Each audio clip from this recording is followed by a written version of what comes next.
Azul Flaoun, Sabah al-Khair alaikum, bonjour tout le monde. Des amis m'ont transmis la vidéo qu'a consacrée M. Morad Dehina à l'émission que j'avais animée sur Berbère Télévision. J'avais hésité avant de répondre parce que je sais très bien que si vous mettez le doigt dans un processus polémique, il est extrêmement difficile de le stopper, sachant que ces gens-là vivent de ce genre d'invectives. Mais eu égard au respect que nous devons à notre opinion, j'ai décidé de répondre une fois. De quoi s'agit-il? J'ai fait l'effort d'écouter cette vidéo jusqu'au bout. J'en ai retenu 3 aspects. Le premier est éminemment polémique. Le second aborde des chantiers, des dossiers importants pour le pays et qui méritent effectivement débat si la volonté de débattre existait. Enfin, il y a un troisième aspect qui appelle à ouvrir des perspectives à même de sortir le pays de la crise, de l'impasse dans laquelle il se trouve aujourd'hui. Alors, commençons par le commencement. Voyons donc les polémiques. À 3 reprises, M. Dehina me somme de répondre à des accusations, à des mensonges, à des élucubrations qui ont été déjà condamnées en tant que propos diffamatoires par la justice indépendante d'un État démocratique. Il s'appuie aussi sur les élucubrations de son nouvel allié, un capitaine sulfureux dont je n'ai pas entendu une voix positive chez les militaires ou chez les civils, qui m'accuse d'un certain nombre de forfaits et qui refuse de répondre lorsque lui est sommé de s'expliquer sur sa fortune dont aucune traçabilité n'a été établie jusqu'à aujourd'hui. Je dis fortune et d'autres méfaits sur lesquels nous aurons à revenir un jour.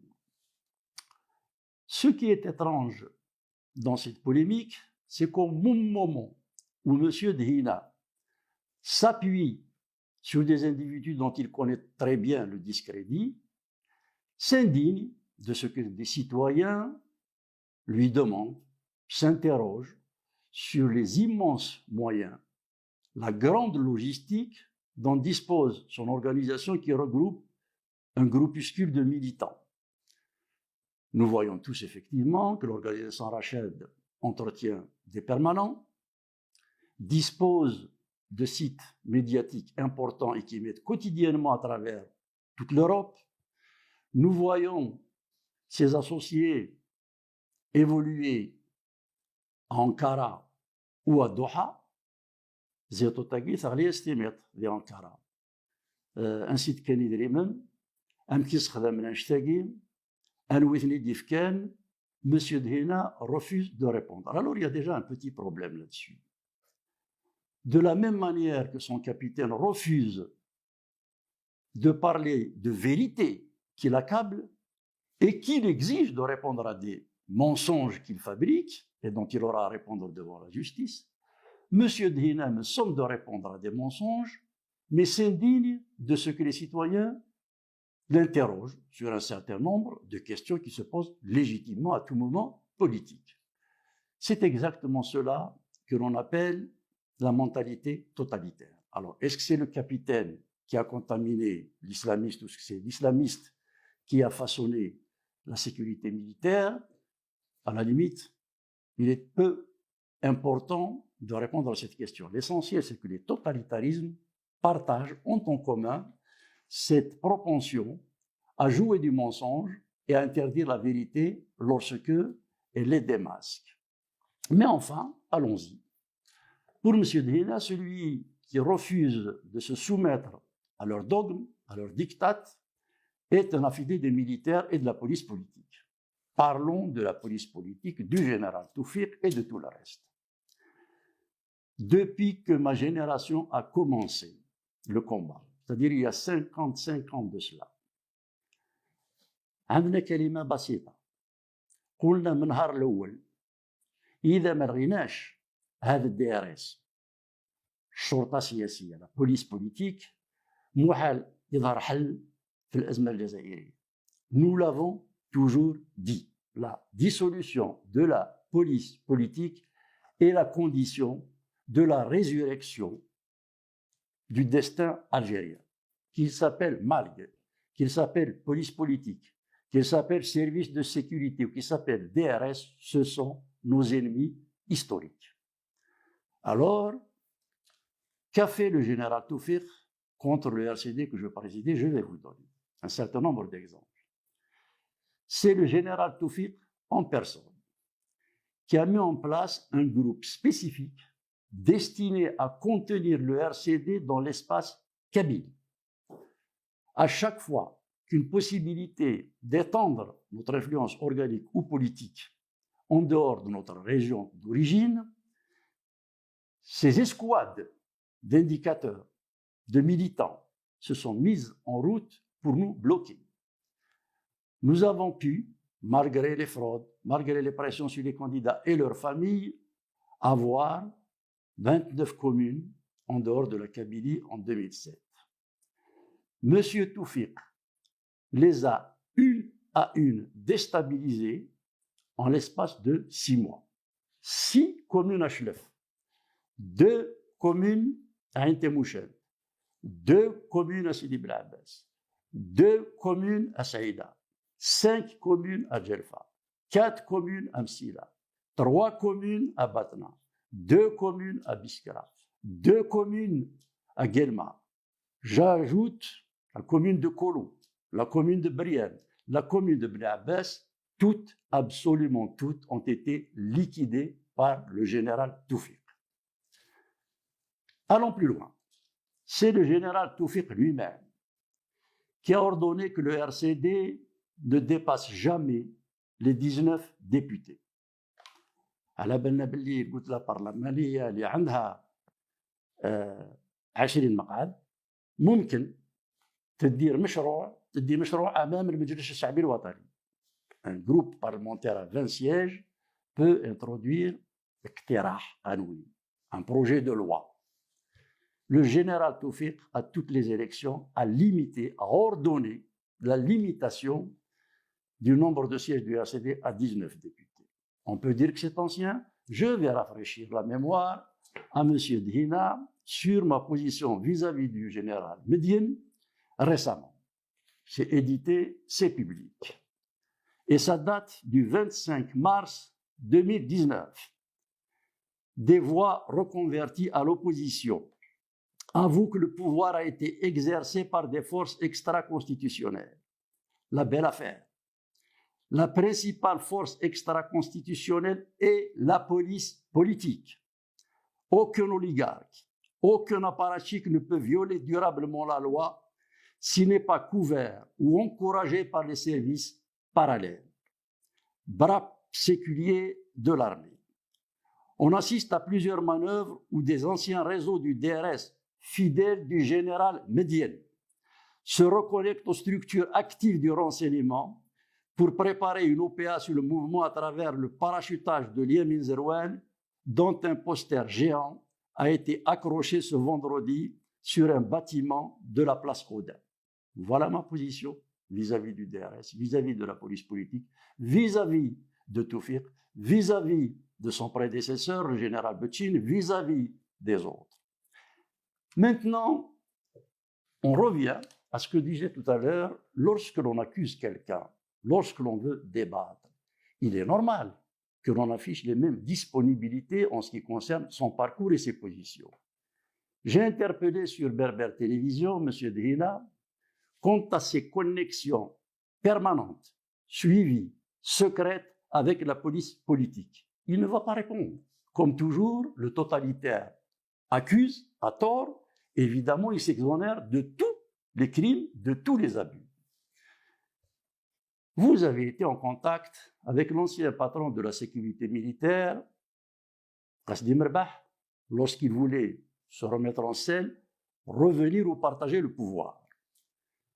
Qasdi Mirbah a été assassiné à cause des contacts qu'il a eus avec vous, parce qu'au même moment, un autre clan du système manipulait un clan islamique opposé au vôtre pour essayer de pérenniser le système politique en place. Ce sont des relations secrètes. Personnellement, à chaque fois que j'ai vu un responsable politique ou militaire, je dis bien à chaque fois, en temps réel et de manière complète, une relation, un rapport a été fait devant la direction du parti que je présidais. Je dis bien à chaque contact. Je ne crois pas savoir que vous ayez fait part de ces contacts occultes qui consistaient à jouer à la roulette russe le destin du peuple algérien avec une partie de la sécurité militaire. Voilà pour les services de renseignement, voilà pour le DRS dont vos mouches électroniques alimentent la toile pour essayer de faire oublier vos relations, vous, avec la police politique. Élargissons les relations. Pour vous, celui qui vous conteste, Amil Généralat, c'est un affidé des généraux. Je vais vous rafraîchir la mémoire. Voici une lettre ouverte que j'ai adressée au général Gaïd Salah, chef d'état-major en poste, et j'étais en Algérie, le 10 avril 2019. Vous fûtes un partisan du 5e mandat. Vous avez accusé les manifestants d'être manipulés en vue de déstabiliser leur pays pour enfin admettre formellement que le peuple avait raison, quitte à donner une interprétation opposée à leurs revendications. Général Ahmed Gaïd Salah, l'Algérie a servi, étouffée, humiliée et pillée revient de loin. Elle a su retrouver vigueur, honneur et dignité à travers un mouvement miraculé, inspiré et animé essentiellement par une jeunesse à laquelle pourtant on n'avait laissé aucune chance. Tout appel à votre retrait. Alors quand on vous interroge sur vos connexions avec les services spéciaux ou l'armée, vous avez une réponse de totalitaire. Vous dites, حنا مؤسسة حركة سياسية عندنا علاقات مع مؤسسات الدولة، هذا شيء طبيعي.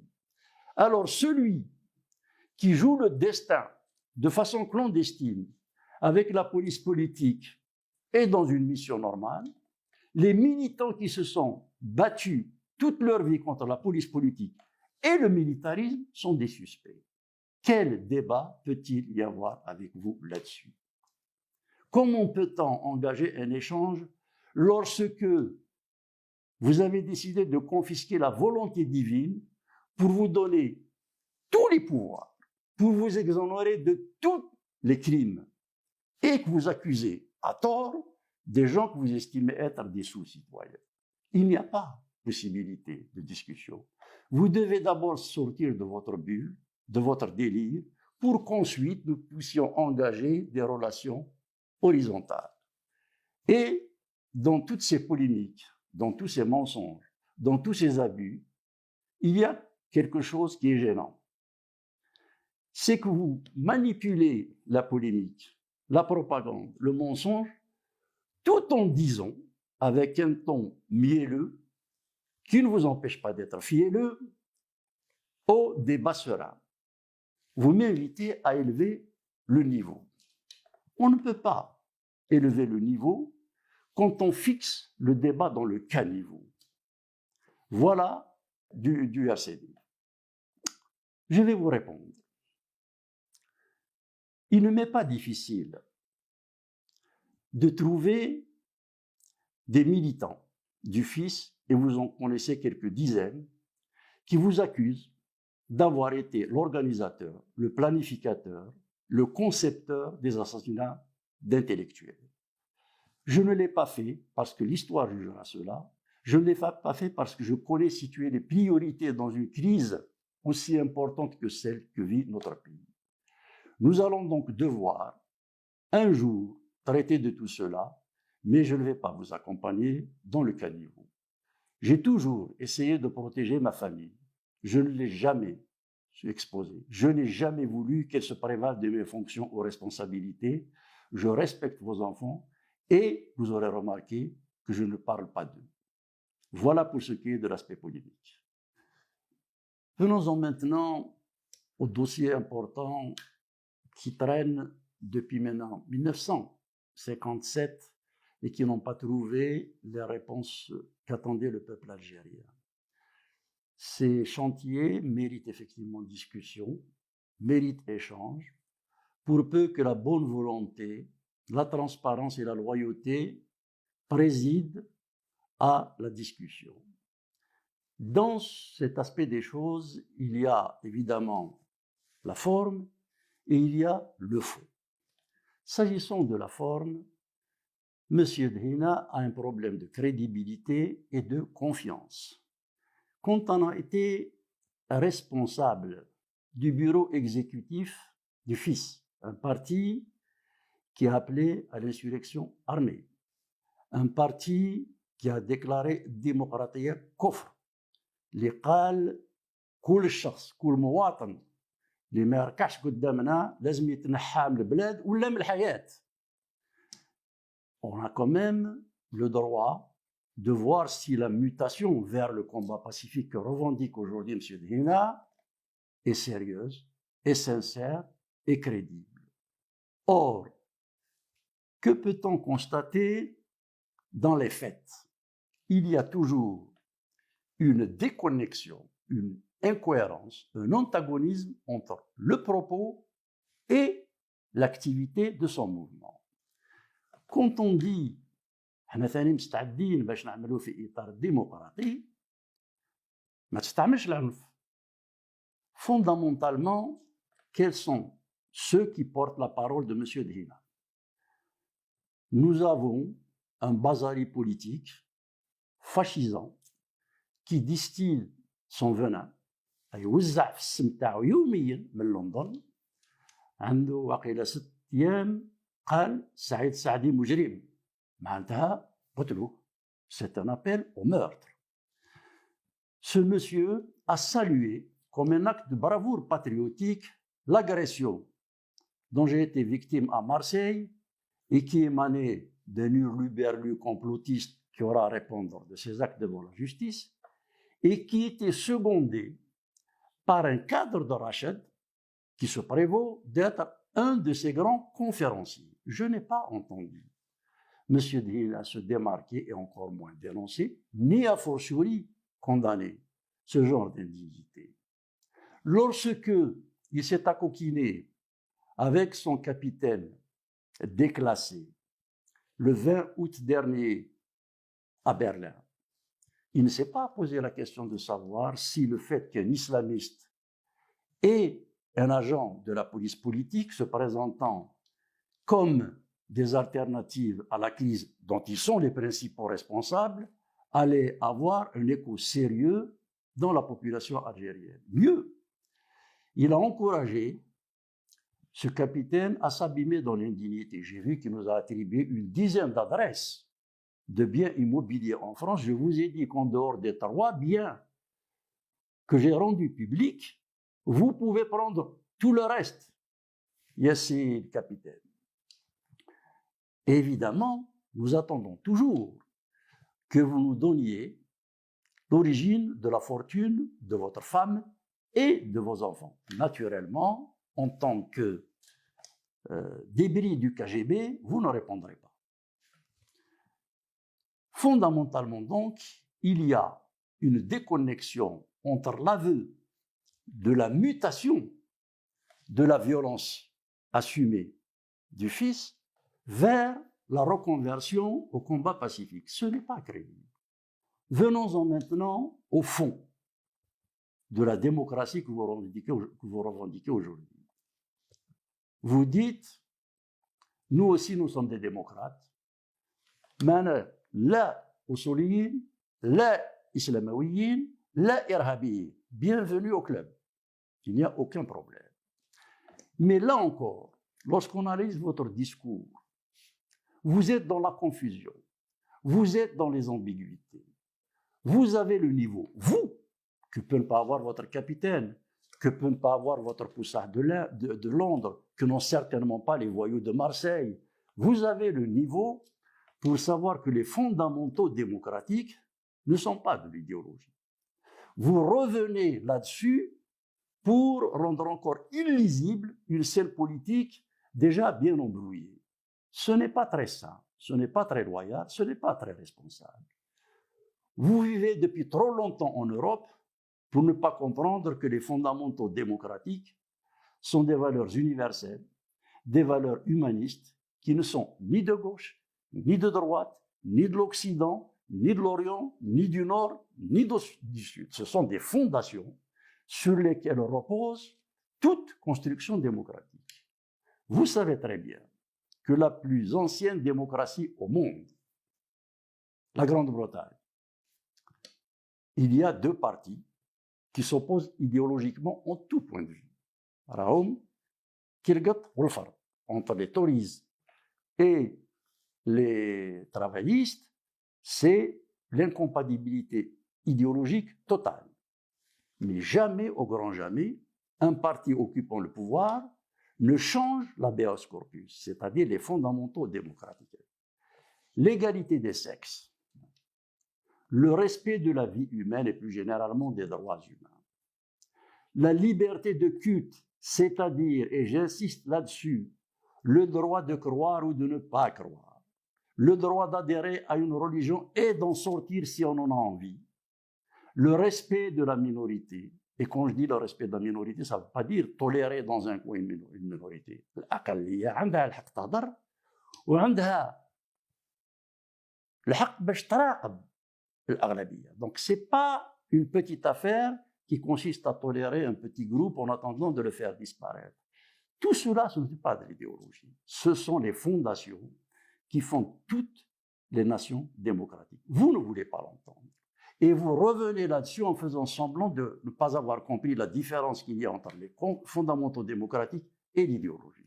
L'idéologie, ce sont des tentations, ce sont des options qui permettent d'orienter une politique gouvernementale à gauche, à droite, au centre, mais ce ne sont pas des problèmes qu'il faut confondre avec les fondamentaux démocratiques. Lorsque vous êtes sommé de vous prononcer sur l'égalité des sexes, في الأول قال حنا مسلمين ما نقدروش نقارنوا بين الرجل والمرأة. Finalement, ça ne peut plus passer. Vous ne pouvez plus dire démocratie كفر. Et donc, vous faites une petite concession. Je vous ai entendu dire حنا ثاني مستعدين نعطيو حقوقها المرأة الجزائرية. Vous bottez en touche. Il ne s'agit pas de donner des pouvoirs singuliers, particulier, réduit à la femme. سؤال بسيط والجواب لازم يكون واضح. Êtes-vous pour ou contre l'égalité des sexes? Vous ne pouvez pas le voyer. Vous ne pouvez pas esquiver. Dernièrement, سمعتك Monsieur Dhina dit يا سيدي قابلين باش نقولوا حنا ثاني vive l'égalité des sexes. Mais immédiatement, c'est-à-dire dans la seconde qui suit cet aveu qui devait lui écorcher la bouche, قال ولكن علاش نهضروا على هذا الشيء ما نقدروش نطبقوا هذا الموضوع. Mais appliquer une décision politique, c'est déjà la reconnaître. Si on veut qu'elle soit appliquée, il faut d'abord la reconnaître. Vous êtes un peu comme un élastique. En tirant fort dans certaines circonstances, on peut vous amener sur des positions acceptable. Mais dès qu'on vous lâche, vous repartez vers le lieu, vers l'archaïsme, vers le totalitarisme qui est constitutif, qui est consubstantiel de la mentalité qui anime votre discours. Confusion aussi lorsque vous invoquez à plusieurs reprises l'Allemagne. Ça fait 3 fois qu'il me répond en me renvoyant l'exemple de l'Allemagne, mais toujours de manière pernicieuse, de manière parcellaire, de manière instrumentalisée, de manière vicieuse. La question que je ne dis pas qu'il n'y a pas d'église en Allemagne, je connais l'importance de l'église dans la société allemande.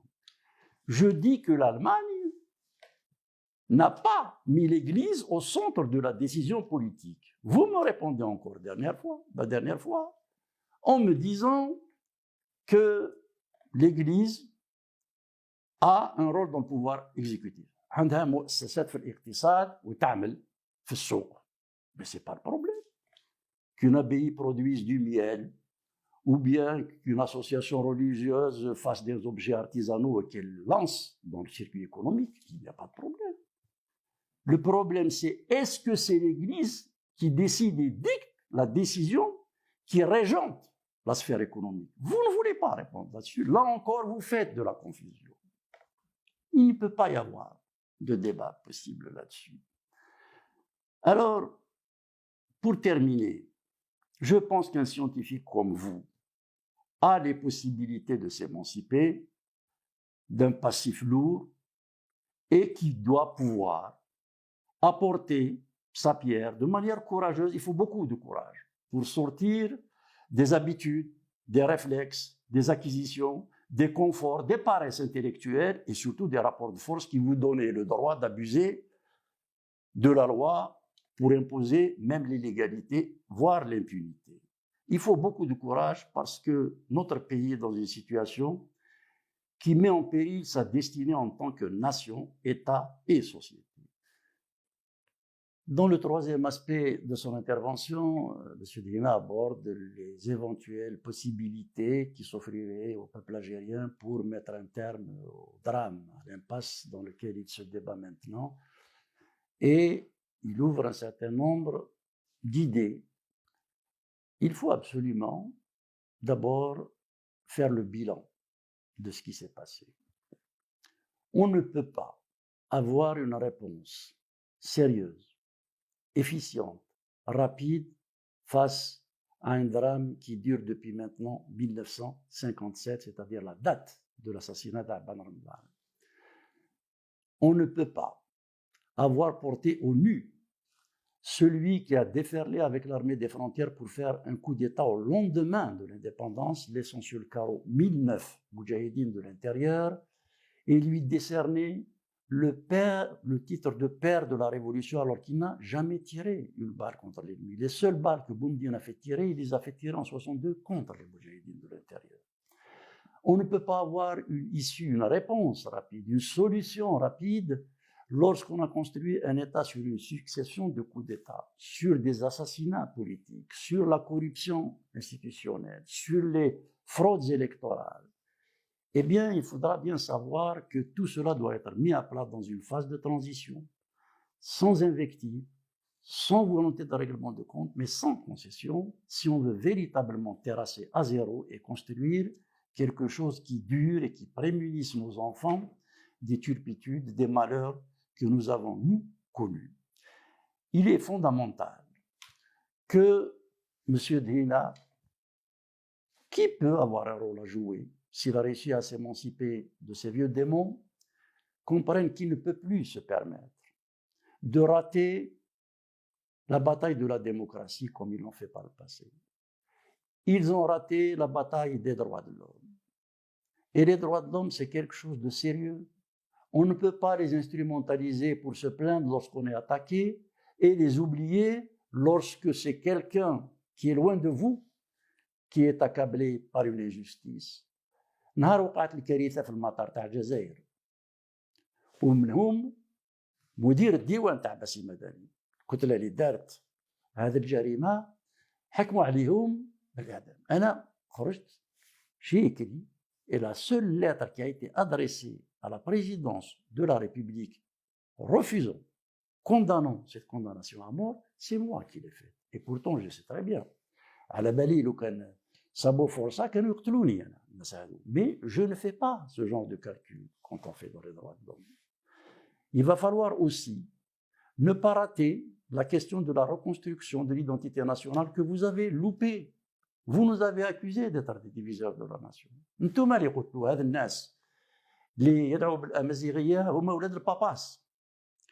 Vous ne pouvez pas aujourd'hui, et c'est vraiment un message sérieux que je vous lance, vous ne pouvez pas, vous ne devez pas rater la bataille de la laïcité.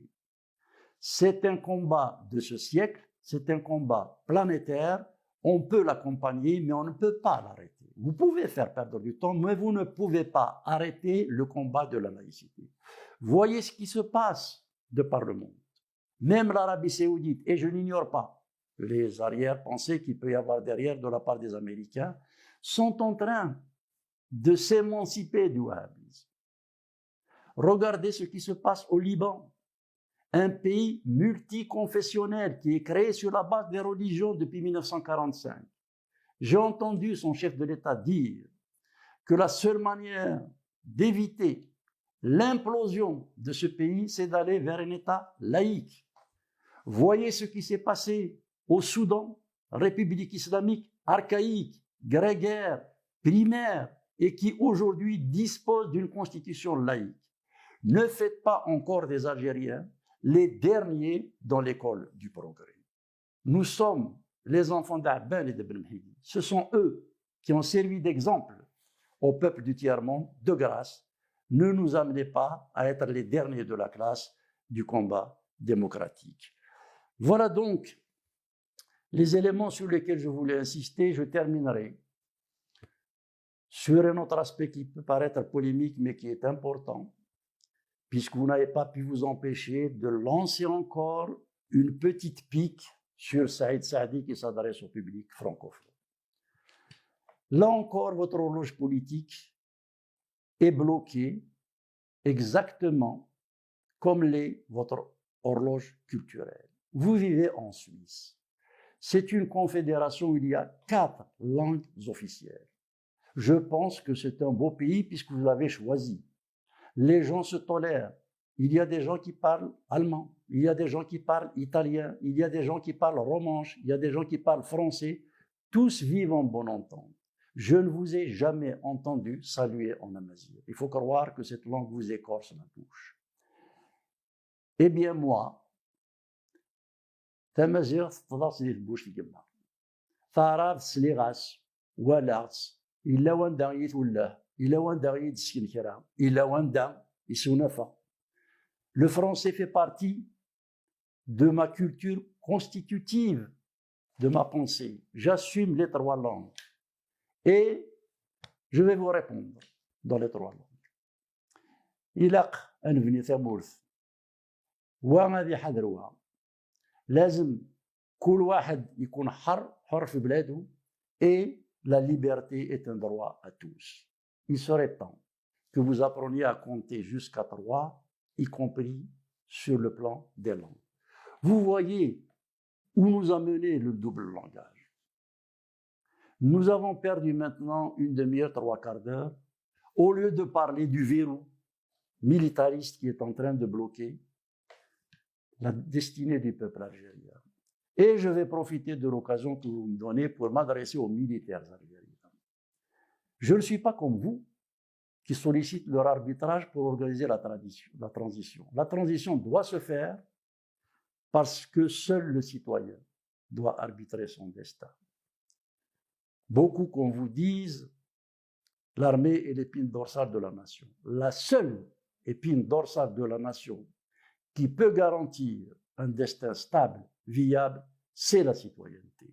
L'armée doit rentrer aux casernes. Je le dis aux militaires algériens parce qu'il est de leur intérêt de le saisir. Je le dis aux militaires algériens parce que je ne peux pas me résoudre à l'idée qu'ils ne peuvent pas faire ce qu'ont fait les militaires soudanais. Il est absolument fondamental qu'ils comprennent que le militarisme a vécu, que les jeux des chaises musicales qu'ils organisent tout en restant derrière les rideaux est à l'origine du malheur algérien. Alors, vous, militaires, soyez à la hauteur des exigences de votre temps, soyez dignes de la mission de défense des frontières qui est la vôtre, et soyez à la hauteur des attentes du peuple algérien. Fin de merci.